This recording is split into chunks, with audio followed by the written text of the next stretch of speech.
आजमगढ़ से बड़ी खबर सामने आई है। एआईएमआईएम रियासती सदर शौकत अली के बयान पर सफाई सामने आई है, जिसमें 11 विधायक और फर्जी एनकाउंटर वाले बयान पर केस दर्ज हुआ है।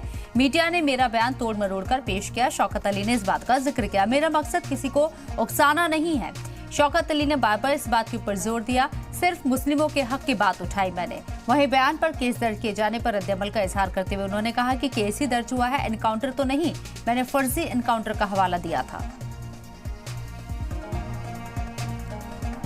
मेरा नाम शौकत है, उर्दू नाम वाला हूँ। तो हमारी अच्छी बातें भी लोगों को बुरी लगती है।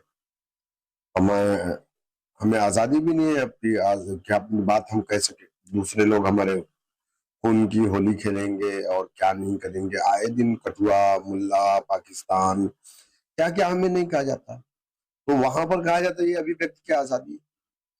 हमारे प्रॉफिट मोहम्मद सल्लल्लाहु अलैहि वसल्लम को गालियां दी जाती है तो कहा जाता है अभिव्यक्ति की आजादी है।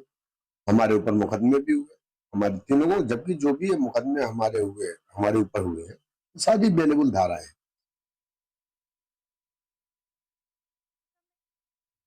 इंतखाबात हैं और इससे पहले आपको बता दें कि शौकत अली का जो बयान सामने आया था उसको लेकर हंगामा बरपा हुआ है।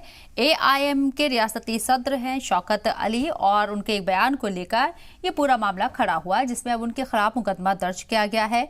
मुसलमानों का उन्होंने मुद्दा उठाया है, वो अपने बयान में बार बार इस बात का जिक्र कर रहे हैं। उनके बयान को तोड़ मरोड़ कर पेश किया गया है और उनके ऊपर केस दर्ज हुआ है, एनकाउंटर नहीं हुआ है, उन्होंने इस बात का भी जिक्र किया।